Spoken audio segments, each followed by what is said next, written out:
Bonjour Magali, je suis ravie Ouais. de t'accueillir ici chez Solidarité Verneuil. On est ravis de t'avoir avec nous. Et aujourd'hui, Magali, tu es atteinte de la maladie de Verneuil et j'aimerais que tu vas nous parler dans un moment du coaching de vie qui te motive chaque jour un peu plus. J'aimerais dans un premier temps que tu te présentes un petit peu aux personnes qui nous écoutent, que tu te présentes puis que tu nous parles un petit peu, puisque tu es atteinte de la maladie de Verneuil, que tu parles un petit peu de ton parcours de malade de Verneuil. OK.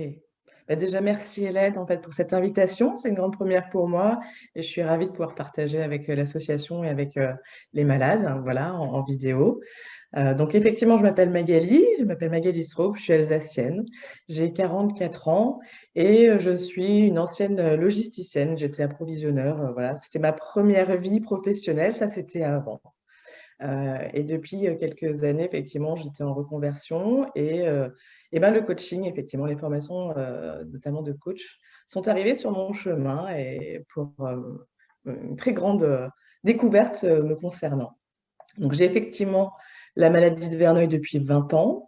On va dire qu'elle a succédé en fait à de l'eczéma et du psoriasis. Voilà, donc depuis 25 ans, depuis l'âge de 25 ans, j'ai en fait la maladie de Verneuil au stade 1, donc de manière très sporadique au début. Ça a commencé en fait entre les cuisses, voilà, dans un premier temps, et puis après ça a remonté au fur et à mesure au niveau de l'aine, du pubis et aussi au niveau du sein. Donc j'ai eu ça pendant effectivement presque 20 ans et j'ai eu un grand point fort, où la maladie m'a beaucoup, beaucoup parlé, entre 2016 et 2018. Voilà. Où là, du coup, j'ai eu, pendant des mois, pratiquement 8 mois, 6 abcès en même temps, plus, du prurit. Donc là, ça a été mon stade ultime à mon échelle en stade 1. Et c'est à cette époque-là que tu as arrêté le travail que tu faisais jusqu'à présent? Ouais, tout à fait. Donc c'était D'accord. vraiment en fait une période où psychologiquement j'étais pas bien dans ma vie personnelle et professionnelle. Donc il y a vraiment en fait un premier aspect psychologique qui fait que bah, j'étais pas bien mentalement, physiquement, je tirais sur la corde. Et la maladie de Verneuil a aussi parlé très très fort à ce moment-là. Hmm. D'accord. Et c'est ce qui t'a donné. Comment tu as rencontré le coaching? C'est à la suite de ces problèmes, quand tu as été mieux, tu as rencontré des gens qui t'ont parlé de ça? Comment ça s'est passé? Alors, pas du tout. En fait, comme j'étais en reconversion professionnelle, j'ai commencé à faire une formation, j'ai une certification assistante ressources humaines et après, au bout de 15 jours, je me suis dit: «Je veux faire du coaching». Je ne savais pas du tout ce que c'était que le métier, mais la personne qui m'avait formée au RH m'avait, voilà, un peu évoqué l'approche, l'accompagnement, en tant que personne et voilà et c'est comme ça, en fait, que j'ai décidé que je voulais, en fait, me former au coaching. La première chose que je me suis dite, c'est, au moins là, je serai encore plus proche des gens parce que mon envie viscérale, c'est d'être utile et de faire du bien aux gens. Et c'était vraiment dans cette démarche-là où je me suis dit, je vais faire cette formation, je vais voir ce qu'elle m'apporte. Au mieux, enfin au pire, entre guillemets, bah, je vais apprendre plein de choses. Je vais apprendre plein de choses sur moi et au mieux, bah, en fait, je vais en faire mon métier et ça sera génial. Et c'est ce qui, et c'est le cas aujourd'hui. Parce que du coup, je suis certifiée depuis le mois de mai 2019, pardon. À 100% dans la bienveillance, donc. Ouais, tout à fait. Et surtout centré sur et autour des malades de Verneuil, je suppose. Tu Et aimerais, ben, vraiment accompagner ce type de population. exactement, parce que l'idée, c'est que tout en faisant ma formation, je ne savais pas quel genre de coaching je voulais faire. Donc, on parlera après du métier. Ce qui est sûr, c'est que je voulais faire en fait quelque chose, accompagner des particuliers, donc en individuel, pas dans le monde de l'entreprise, mais je savais toujours pas quelle forme faire. Et en fait, pareil, j'ai eu ma certification de coach et 3 ou 4 jours après, je me suis réveillée et j'ai eu un déclic. Je crois que c'est mon intuition qui m'a reparlé et je me suis dit: c'est Verneuil qu'il faut faire». Voilà, parce que j'avais déjà moi, du coup, observé les bénéfices qu'avait apporté ma formation en coaching parce que j'ai appliqué, en fait, les exercices, les questionnements, les réflexions, les protocoles et en fait, j'avais déjà, au bout de quelques mois, c'est une formation de 6 mois et donc en quelques mois, en fait, j'avais déjà, identifié les bénéfices dans ma vie. Tu t'es sentie nettement mieux une fois que tu avais fait cette chose-là. Ah ouais, Complètement. nettement. Psychologiquement, alors c'est un cheminement, hein, je l'applique depuis, je m'auto-coach systématiquement. On reste des êtres humains, voilà, donc le principe, c'est d'être fluctuant. Mais ce qui est sûr, c'est que depuis le mois de mars 2019, je garde en sommeil la maladie de Verneuil, c'est-à-dire que je n'ai plus d'abcès Ah ouais, d'accord, quand même. qui Ouais. poussent. Ouais. Ça reste des zones infectieuses, donc voilà, au niveau hormonal et tout ça, j'ai des petites poussées, voilà. Enfin, j'ai des petites manifestations de la peau, mais je n'ai plus du tout d'abcès qui gonflent. Tu sens que Donc en fait, globalement, ton état de santé s'est apaisé depuis que tu fais ça. complètement. Ah ouais, donc c'est Et depuis intéressant. 2 ans, là, parce qu'on est D'accord. bientôt au mois de mars, donc depuis 2 ans, effectivement, je n'ai plus d'abcès et c'est génial, j'adore ça. Génial. Et ouais. Alors, bien sûr, je suis au stade 1, on est bien d'accord, hein, je ne connais pas enfin, je connais pas, je n'ai pas vécu la maladie au stade 2, au stade 3. Je suis au Hmm. stade 1, mais en tous les cas, effectivement, le travail que je fais au quotidien et en appliquant en fait les moyens transmis par le coaching fait qu'à aujourd'hui, je maintiens la maladie en sommeil. Je dis bien, on ne guérit pas de la maladie, hein, c'est quelque chose qui est en nous. Hmm. C'est vraiment notre corps qui nous parle pour nous dire à un moment donné, fais attention, fais quelque chose. Voilà, donc en fait, moi, je reste vigilante en appliquant tout ça. Donc, c'est pour ça que je veux bien préciser que je garde en sommeil, voilà, la maladie. D'accord. Et donc, tu as envie d'aider les autres à trouver cet état de tranquillité par rapport aux crises de Verneuil. Et c'est la raison de ta présence ici aujourd'hui. Tout à fait. C'est une telle révolution dans ma façon de vivre, dans ma façon d'être personnelle et par rapport à la maladie qu'en fait, moi, je ne peux pas penser à faire autrement. Voilà, aujourd'hui, je suis coach et j'ai envie vraiment de partager et d'accompagner les gens justement dans ce cheminement vers leur mieux-être. Et en fait, pour moi, je n'ai qu'une envie justement, c'est de partager ça. D'accord. Bah, écoute, tu sais quoi? Tu vas nous expliquer en quoi ça consiste, le coaching, voilà, comment ça se déroule, comment ça se passe. Je crois que tu avais amené un petit PowerPoint pour Ouais, expliquer un peu le cheminement. alors, Et après, tu nous parleras un petit peu de ta structure, comment ça se passe. Voilà, je te laisse installer ton PowerPoint. Tu vas nous expliquer tout ok. ça. Je t'interromprai si j'ai des petites questions Mais bien, pendant la diffusion. Le coaching dans la peau, donc, c'est le nom de la petite structure que tu as montée. oui, que je viens de monter fin de l'année dernière. Donc, ça y est, je suis à mon compte dans le cadre du coaching. Je suis praticienne en thérapie brève et le coaching en fait partie. Voilà. Donc, Et le coaching dans la peau, ben, pareil, le coaching dans la peau, parce que moi, ça fait juste, enfin, depuis que j'ai fait cette formation, ben, c'est quelque chose que j'applique au quotidien. C'est une philosophie de vie, c'est une façon de voir la vie et d'appliquer des choses au quotidien. Donc, je l'ai vraiment dans la peau. Et puis, ben, par rapport à notre peau, c'était vraiment pour moi une ça belle tombait bien. symbolique. Voilà. Tout à fait. Allez, on t'écoute. Tu nous expliques tout ça. Donc le coaching, qu'est-ce que c'est? Alors c'est un métier qui est méconnu encore aujourd'hui. Donc le coaching le plus connu, c'est le coaching sportif, donc voilà, où la personne va stimuler dans le cadre du sport. Ensuite, il y a aussi tout ce qui est coaching de dépôt, de décoration, des choses comme ça. Maintenant, moi, je me spécifie plus dans le coaching de vie. Donc, au-delà des idées reçues, je ne suis pas là en fait pour vous conseiller sur la façon dont vous gérez votre quotidien, vos classements, votre administratif, voilà, pas du tout. Le métier de coach, c'est un vrai métier en fait d'accompagnement, donc c'est de l'aide à la personne. C'est un métier de thérapeutique, donc on n'est pas dans le psychothérapeutique, on est bien d'accord, parce que ce n'est pas du tout les mêmes diplômes, mais on est dans du thérapeutique. Euh, donc, dans le coaching de vie, en fait, moi, je me spécialise plus dans le coaching de l'être. Donc, il y a la performance et l'être. Et moi, je me spécialise plus dans l'être. Donc, c'est du développement personnel, en fait, D'accord. où je vais accompagner les personnes sur plusieurs séances. Donc, c'est des choses à voir ensemble. euh, sur les sensibiliser, leur donner des connaissances sur le fonctionnement de l'être humain. Voilà. Et tout ça, en fait, donne de la connaissance, donc du savoir, et le savoir, ça éclaire. Et D'accord. après, les personnes arrivent à prendre conscience de leur propre fonctionnement pour justement en fait, mettre le curseur à un meilleur endroit, pour ramollir des choses qui sont ancrées, qui sont plus bonnes pour elles aujourd'hui, donc qui sont obsolètes. Donc c'est vraiment moi une démarche que j'ai vécue pendant 2 ans dans le cadre de mon école, où j'ai pris conscience de mon fonctionnement.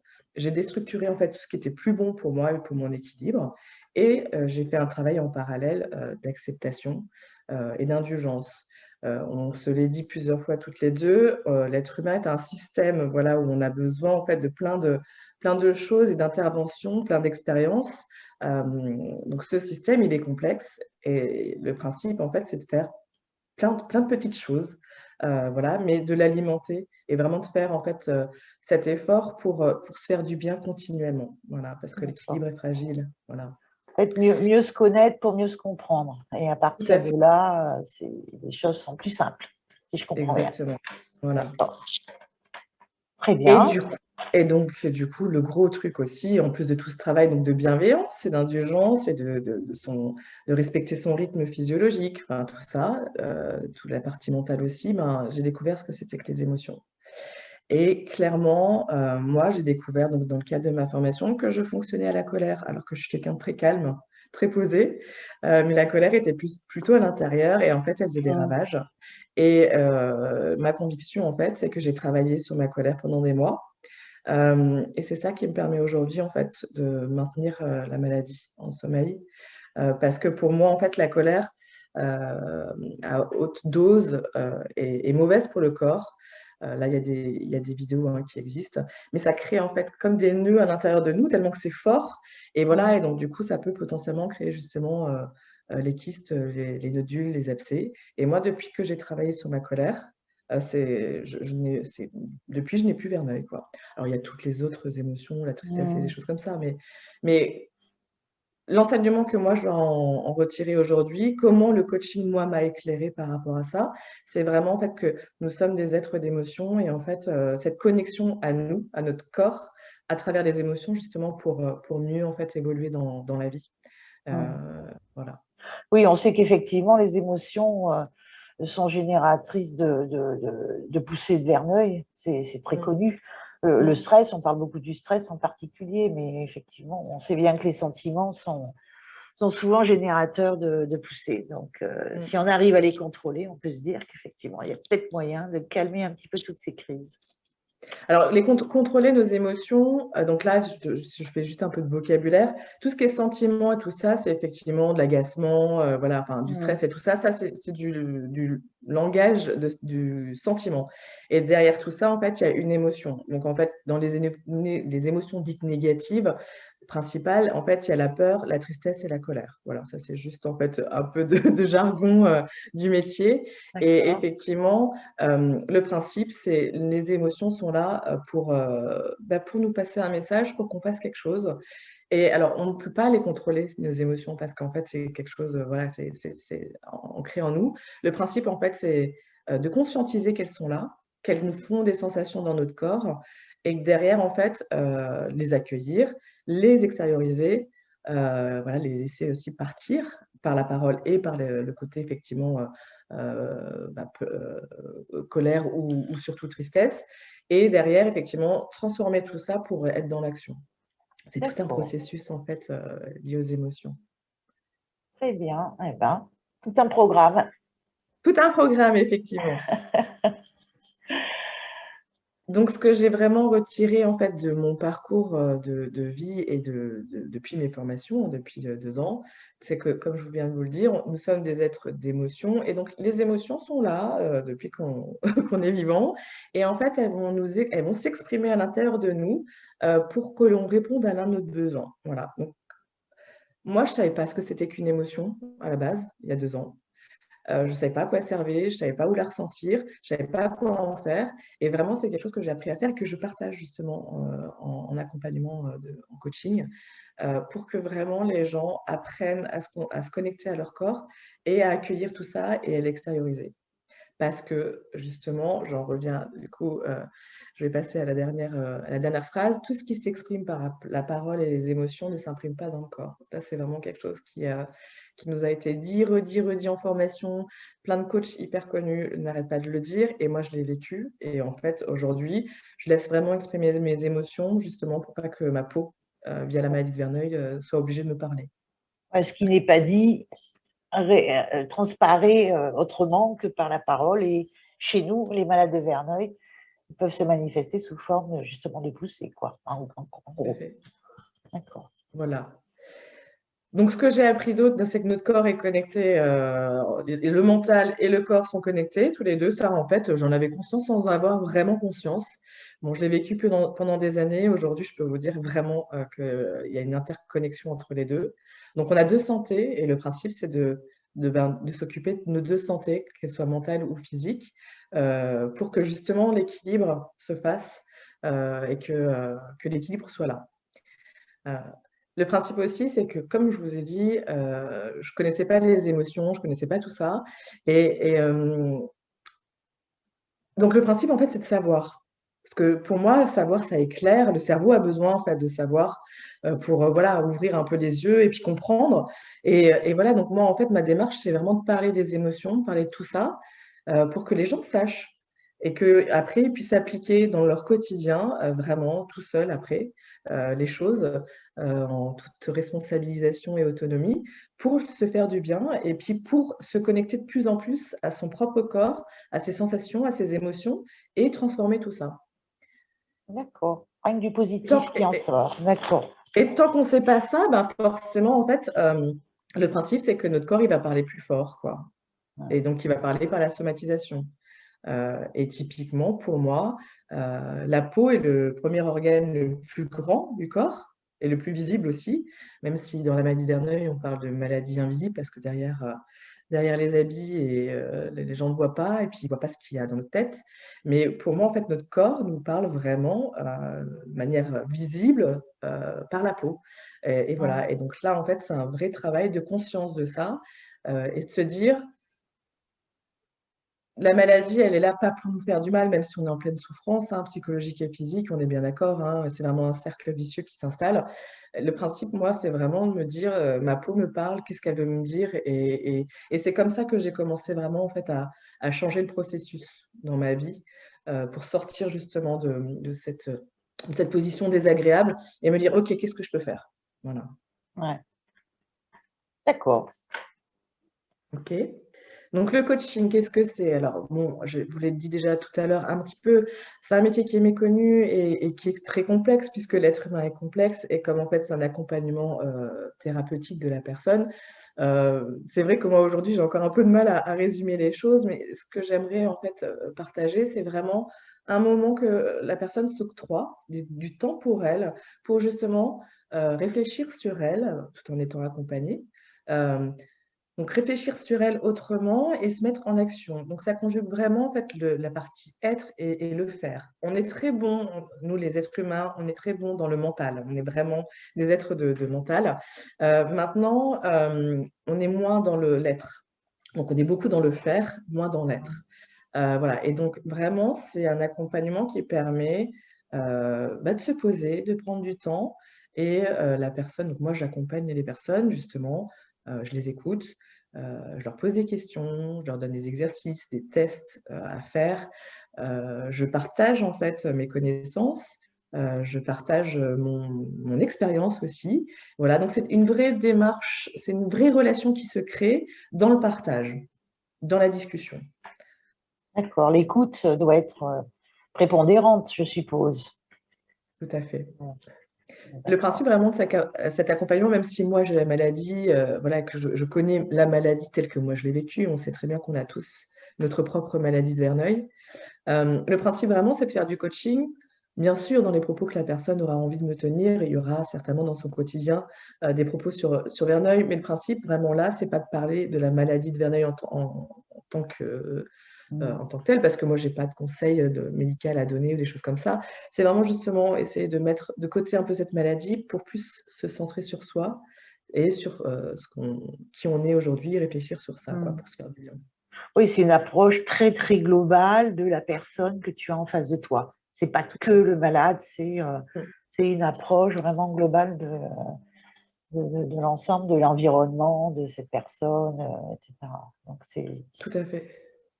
C'est vraiment ça. Après, le fait d'avoir vécu, moi, la maladie à ma façon, bien sûr, je sais, je sais très bien de quoi on parle, même si je ne l'ai pas vécu voilà, je l'ai vécu différemment, mais je sais effectivement tout ce oui, qu'il peut y avoir derrière, quoi. on dit souvent qu'il y a autant de malades que de maladies de Verneuil.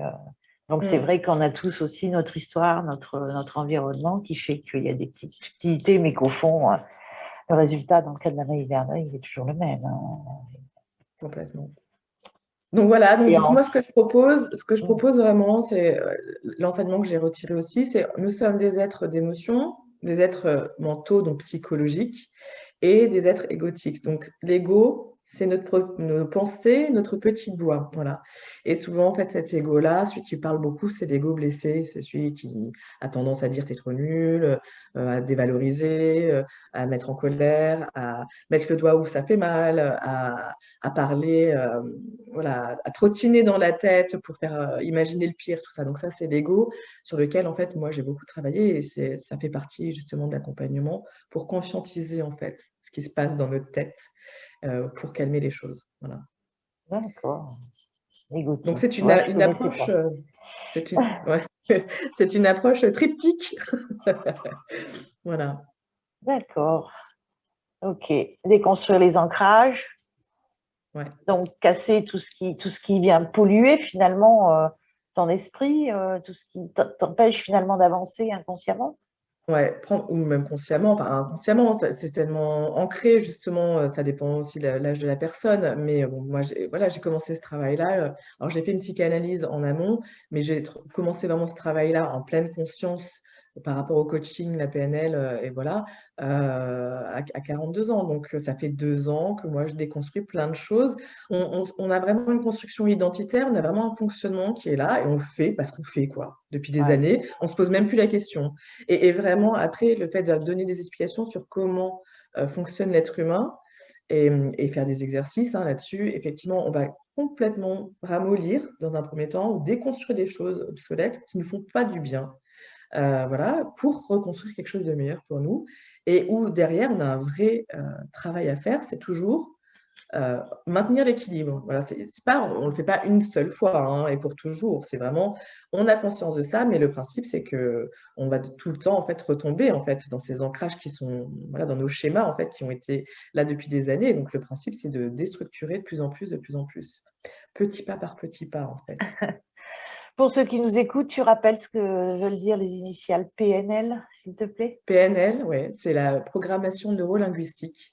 Donc, c'est une approche, en fait, une étude qui a été faite autour du langage, voilà, puisque comme je disais, enfin, je disais, l'être humain, en fait, au niveau du cerveau, va en fait avoir des filtres dans sa vie, voilà, et donc les filtres vont passer exclusivement en fait par nos sens, donc tout ce qui est en fait visuel, auditif et kinesthésique. Et à côté de ça, effectivement, bah, nous sommes des êtres qui avons besoin de communiquer. Et donc, le langage est très important justement pour interagir. Voilà, donc la PNL, en fait, c'est toute une science, toute une observation pendant des années, en fait, de ce savoir-là, en fait, du cerveau, du langage et comment déstructurer des choses. Donc, D'accord. typiquement, dans le coaching, on nous a donné, en fait, des questionnements vraiment en fait en forme PNListe, comme je dis, où vraiment chaque mot aura son sens dans la phrase et va en fait solliciter notre cerveau autrement, justement pour qu'on réfléchisse autrement. Voilà. C'est une science qui est géniale. Enfin, c'est une science, enfin voilà, c'est vraiment une étude et une approche qui est géniale et qui permet énormément de déstructurer des choses. Et dernier point, donc qu'est-ce que je propose moi? C'est des sujets qui me tiennent à Ouais. cœur. Bon, bah, c'est des émotions, on est bien d'accord, j'en ai déjà parlé, mais la répétition fixe la notion. Donc les émotions, j'ai vraiment plusieurs approches. En fait, pour moi, par rapport à vraiment ce que je vis voilà, depuis 2 ou 3 ans, tout nous ramène aux émotions. Tout ce qu'on vit, tout ce qu'on fait nous ramène à nos émotions. Donc moi, vraiment, l'approche que j'ai en accompagnement, c'est d'expliquer ce que c'est, les rôles, et comment justement conscientiser, accueillir et transformer en fait une émotion en quelque chose, en une action pour se faire du bien. Donc ça, c'est une première approche dans le cas des émotions. Il y a une deuxième approche, c'est l'analyse transactionnelle. Donc, l'analyse transactionnelle, en fait, c'est un psychiatre qui a fait ça, Eric Berne, et qui parle des messages contraignants, du triangle de Karpman et l'état du moi. Et donc ça, en fait, c'est vraiment de la substance psy d'un psychiatre qui nous explique comment l'être humain fonctionne.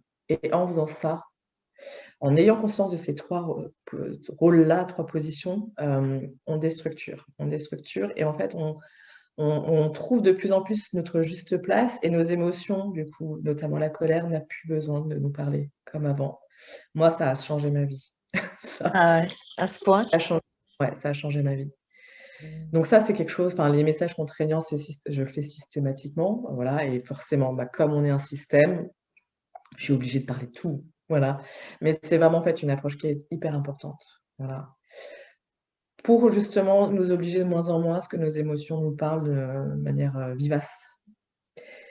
Troisième approche des émotions, bah, c'est la courbe du deuil ou la courbe du changement. Donc là, c'est pareil, ça fait partie de la vie, c'est intégrant à notre vie.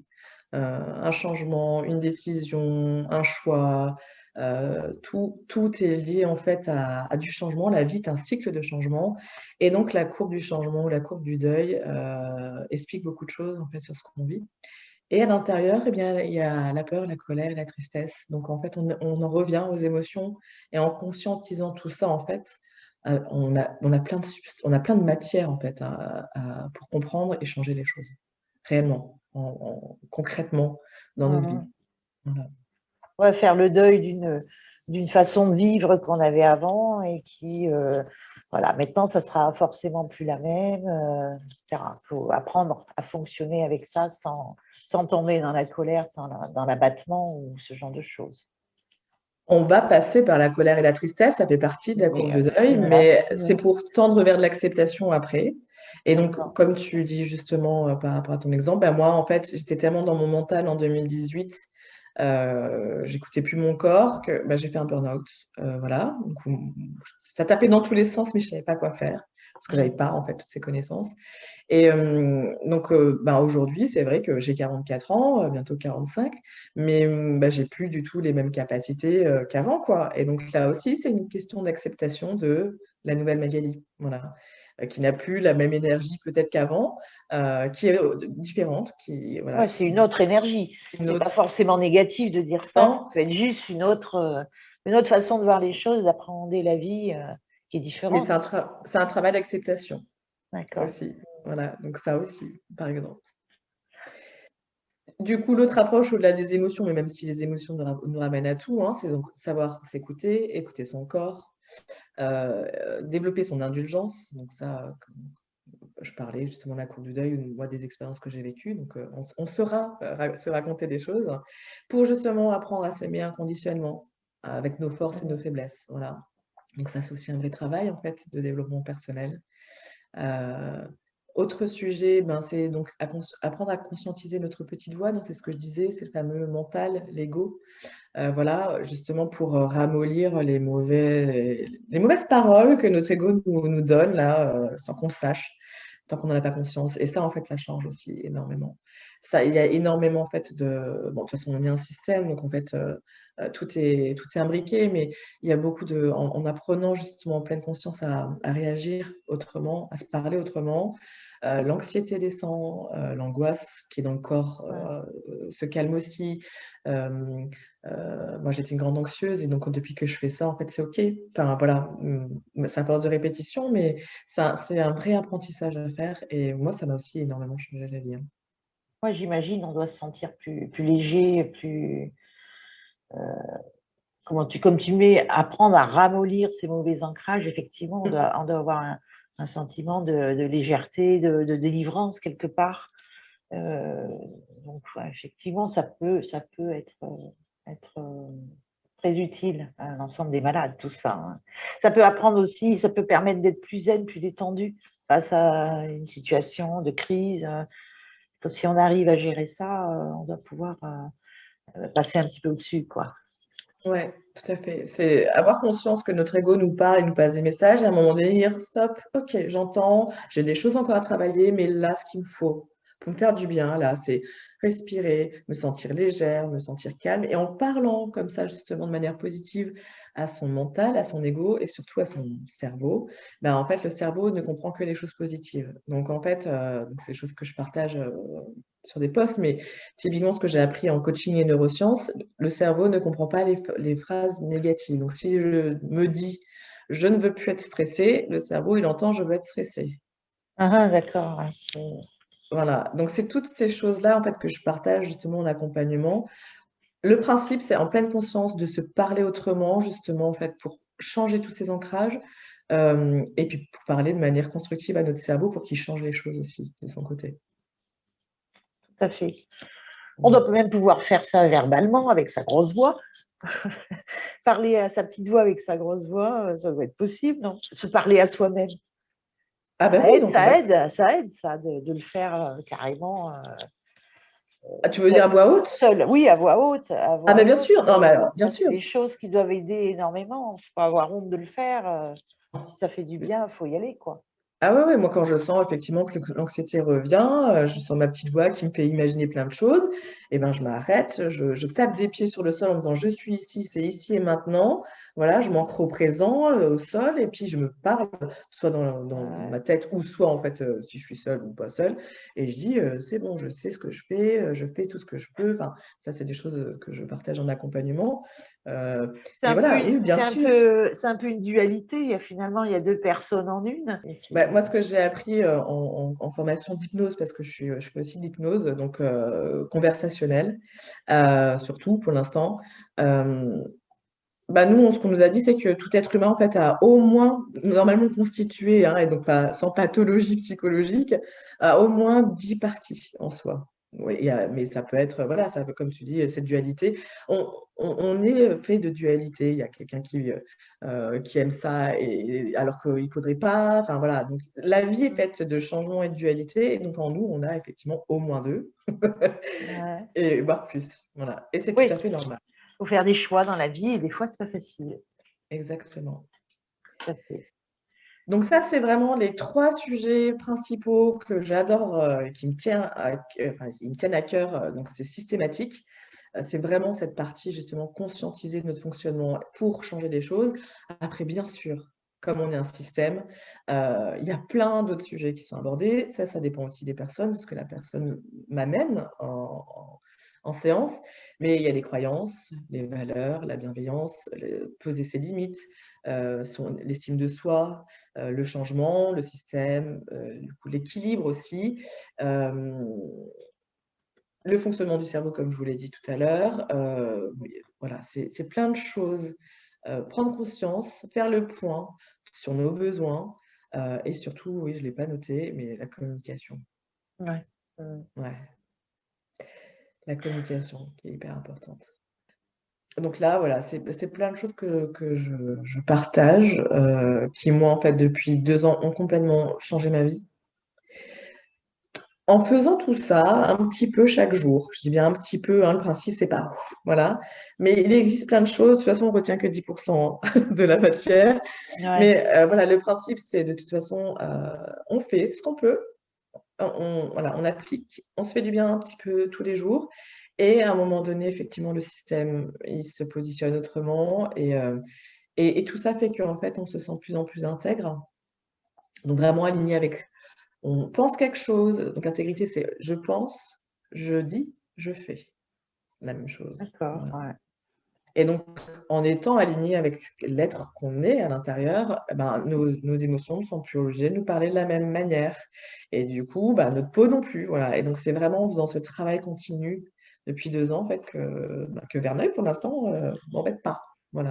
Toi, ça fait 2 ans, mais tu penses que quelqu'un qui ferait comme ça, qui ferait tous ces exercices régulièrement, tous les jours, au bout de combien de temps on peut, alors je suppose que ça dépend des individus, mais au bout de combien de Mmh. temps on peut espérer trouver cet équilibre raisonnablement Ça, c'est une question compliquée et comme tu dis très justement, on est tous différents, tous uniques. Hem, Ça dépend aussi de ce qu'on a vécu dans le passé, ce qu'il y a encore à régler ou pas, des choses qui sont plus profondes. Donc c'est pas du tout de l'ordre du coaching, hein, c'est plus un autre accompagnement. Donc voilà, mais je peux te donner, moi, mon exemple. J'ai commencé l'école en octobre 2018. Oui, alors j'ai fait une psychanalyse pendant des années avant où j'ai déjà appris à faire des choses, hein. Voilà, le contrôle, à faire justement des deuils dans ma vie et tout ça. Je commençais tout doucement à savoir ce que c'était que les émotions et les sortir. Mais moi, typiquement, donc j'ai commencé en octobre 2018 et en fait, bah, en mai 2019, quand j'ai eu ma certification, pour moi, j'avais vraiment déjà à 90% déstructuré plein de choses. Ah ouais, donc c'est allé relativement vite, parce que d'octobre à mai, ça fait pas tant que ça. Moi, je m'attendais à quelque chose de plus long, tu vois, de plus... La grande différence, alors après, c'est chacun va à son rythme, on est bien Ouais, d'accord. ouais. C'est ça que je peux pas, en fait, à part mon exemple, je peux pas donner, on ne sait pas à l'avance. Mais clairement, moi, l'approche de mon école, c'était, on n'avait pas beaucoup d'heures de cours, c'était, OK, on vous parle 10 minutes de théorie, puis vous allez vivre. Donc, on le vivait en tant que coaché, en tant que coach, en tant qu'observateur. Donc, en fait, on vivait le truc, voilà. Ouais. Donc, ça sollicite, ça déstabilise, on se dit, oh là là là, ça, qu'est-ce qui se passe? Et voilà, et puis après, c'est le temps d'accueillir et de transformer les choses. Donc ça demande de l'énergie, mais mon école a duré 6 mois. Voilà, ça a été le temps pour moi, en tous les cas, de déstructurer une grande, grande majorité.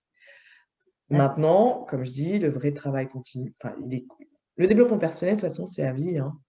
Ouais, Et une fois que tu c'est ce que j'allais dire. Une fois que le coaching en tant que tel est fini, en fait, on peut à titre individuel, continuer à faire ce travail-là.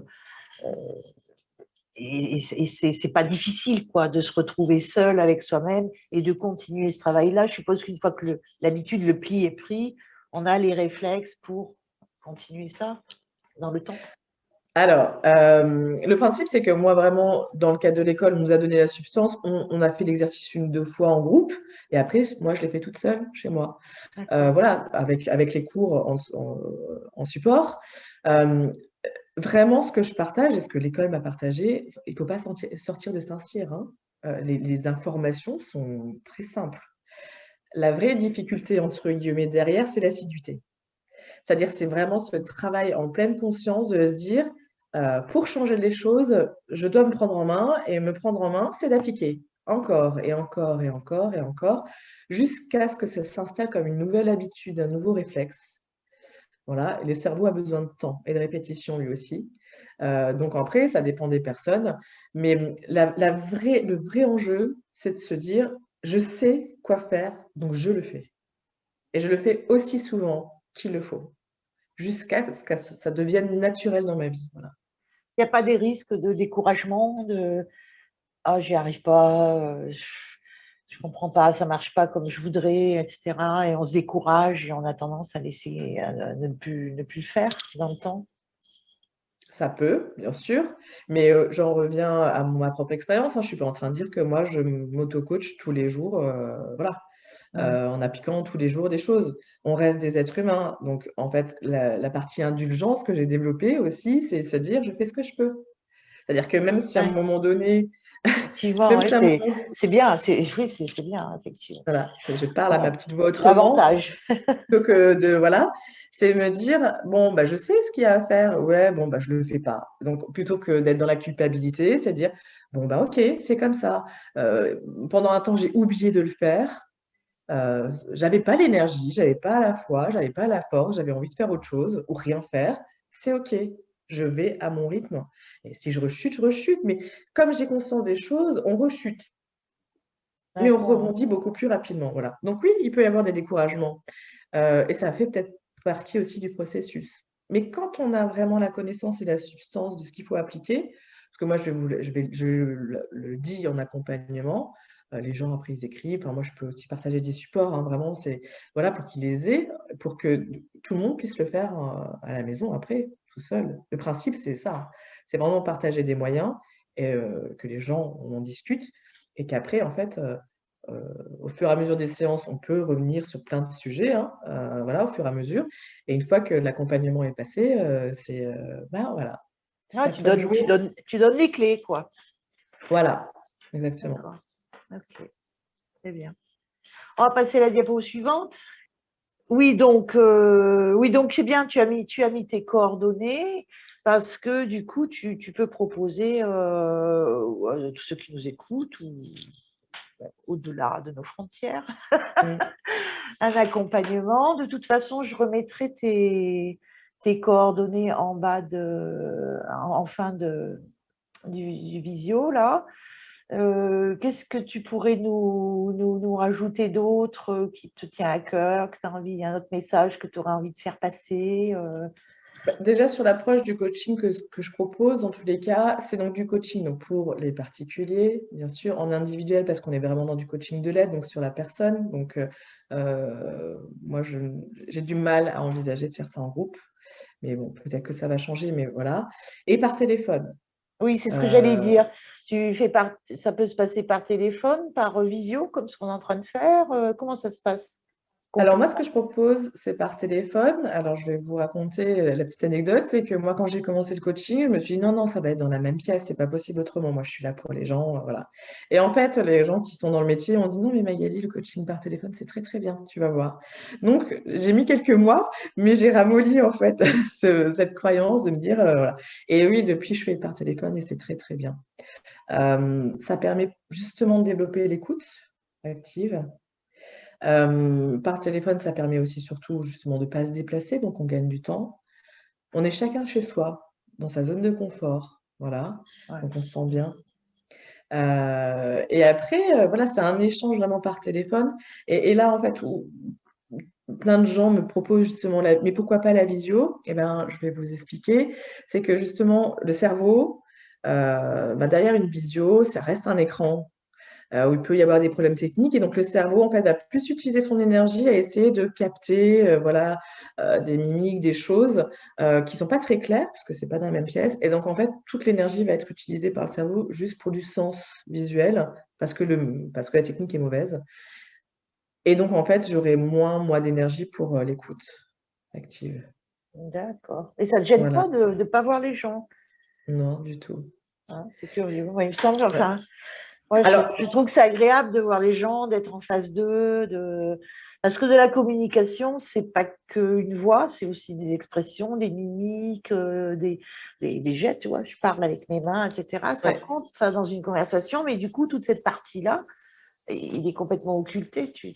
Alors, Tu ne le perçois pour pas. l'instant, ouais, pour l'instant, en fait, oui, c'est occulté parce que c'est une approche, en fait, donc, c'était même avant la Covid.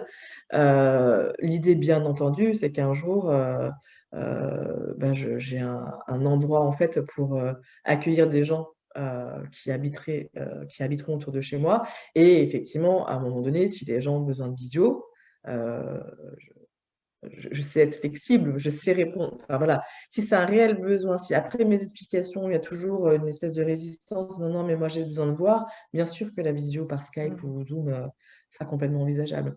Mais Ou mieux quand tu auras un et- cabinet où tu pourras ouais, recevoir des gens. Ça sera encore le top du top, ça, oui, on te le souhaite. ouais, oui, merci.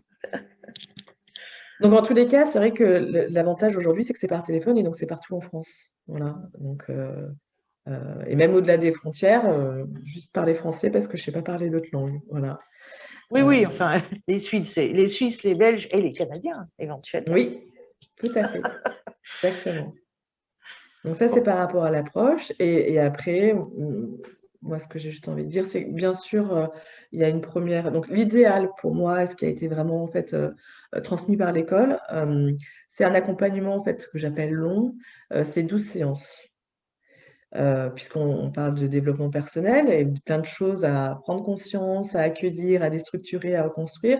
Donc en fait, pour moi, c'est un accompagnement de 6 mois où en fait, on fait une séance d'une heure ou une heure et demie tous les 15 jours. Donc ça laisse vraiment le temps, voilà, de faire nos petits pas et d'être D'accord. accompagné pendant 6 mois pour pouvoir partager. Voilà.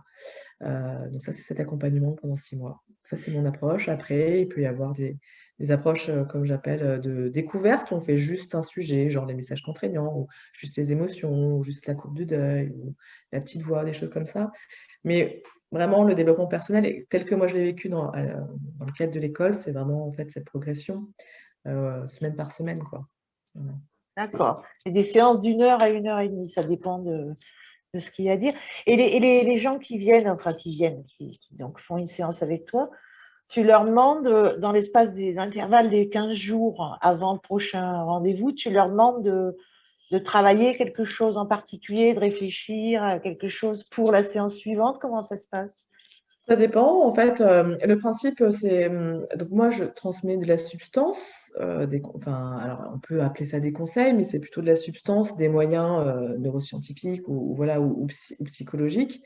Donc, ce ne sont pas mes conseils. Moi, je les ai appliqués et je peux donner, en fait, moi, mon expérience, mes ressentis. Mais voilà, après, le principe surtout, c'est que la personne va se mettre en action, elle va trouver ses propres solutions en fonction de son fonctionnement à elle. Donc voilà, donc en fait, je ne suis pas la maîtresse d'école du tout, je ne suis pas la coach sportive justement. Je suis là en fait pour, dans l'écoute, le partage et la discussion, stimuler les gens justement pour qu'ils aient envie, voilà, de continuer de se faire du bien. Et s'ils ont trouvé en fait une action à mettre en place, qu'ils s'engagent auprès d'eux-mêmes. Donc, Oui, si une personne a trouvé une action à mettre en place dans l'intervalle des 15 jours, c'est elle qui s'engage avec elle-même. Donc en fait, moi, je vais c'est lui pas poser le la question. père Fouettard non plus. Non. En Alsace, Oui, c'est vrai, mais non. ça pourrait. Ouais. Donc moi, après, je pose des questions pour savoir où elle en est, qu'est-ce qui s'est passé, oui, non, voilà. Mais en fait, je suis pas du tout là pour dire, mais ça va pas. Voilà, c'est de l'indulgence, quoi. La bienveillance et de Ouais, l'indulgence. tout à fait. Donc, à nos amis qui nous écoutent, si jamais ils sont intéressés par cette démarche, ils peuvent s'adresser à toi. Donc, encore une fois, je vais mettre tes coordonnées. Euh, comment ils peuvent te contacter autrement? Explique-nous. Alors, l'idéal, effectivement, c'est de passer par mon site internet. Comme ça, déjà, à la limite, ils peuvent se renseigner un peu sur qui je suis, ce que j'ai vécu, la maladie de Verneuil, l'accompagnement et tout ça. Et il y a à me contacter. Donc, c'est un formulaire, c'est un mail qui m'envoie un mail. Jusqu'à maintenant, je ne communique pas en fait mon numéro de téléphone parce que c'est pour des raisons de hackage, voilà, technique. Donc en fait, c'est vrai que l'idéal, c'est de passer par mon site internet pour m'envoyer un mail, mais là, sur la présentation, vous avez le mail. Donc soit directement avec magali.straub, le coaching dans la peau.fr, ou soit passer par mon site internet et ça m'enverra un mail. Et puis Et après, chez Solidarité Verneuil aussi, vous pouvez nous contacter et à ce moment-là, on peut vous mettre en contact avec Magali sans problème. Et donc, une fois que le mail sera envoyé, on communiquera nos téléphones et puis on prendra un premier contact, on discutera juste, voilà, pour savoir un peu, si je peux répondre à des questions sur l'approche, voilà. Il y a toujours un premier rendez-vous téléphonique de contact. Et si là, les personnes sont WhatsApp ou Messenger, il y a les vidéos, voilà, on peut aussi très facilement sur les téléphones se voir. Parce que je sais que c'est important aussi quand même pour les gens de savoir à quoi je ressemble. Exactement. Ouais. Donc, Magali, ce qui est intéressant, c'est qu'elle a la maladie de Verneuil, donc du coup, elle sait de quoi elle parle. Effectivement, les coachs de vie, il y en a plein. L'avantage de Magali, c'est qu'en plus, elle a cette pathologie, donc elle est en mesure de mieux comprendre en fait ce qui vous arrive et voilà, comment elle peut vous aider. Elle est quand même bien placée, étant elle-même concernée par la maladie de Verneuil, malheureusement. Mais bon, je trouve qu'elle a bonne mine, elle a l'air d'avoir la pêche. Visiblement, ça lui réussit. Donc, oui, tout à fait. Tout à fait. On va écouter. Merci Magali d'être venue. Merci à Merci à toi. toi. Merci à tous d'avoir écouté ce petit moment. Je vous répète, je vais remettre en fin de vidéo les liens pour contacter Magali. Et encore une fois, vous pouvez passer par l'association si vous avez besoin d'en savoir plus. Vous n'hésitez pas. Donc, on vous dit au revoir. Pardon. Dernier point, comme tu le sais, en fait, tu vas publier un post.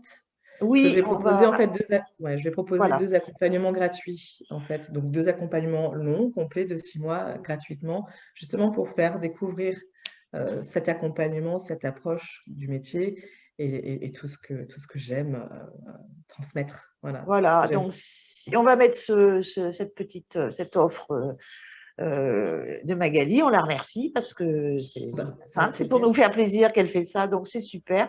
Donc on va mettre cette offre sur notre page là dans la journée ou demain, et puis comme ça vous pourrez la contacter et vous aurez 2 accompagnements gratuits, enfin pas 2 pour la même personne, hein, un chacun. Hein, un chacun, un exactement. chacun. Oui. Allez, on vous embrasse, on vous remercie d'avoir passé ce petit moment avec nous. À très bientôt. Gros bisous à tous. Au Et revoir. prenez soin de vous. Bye bye. Bye.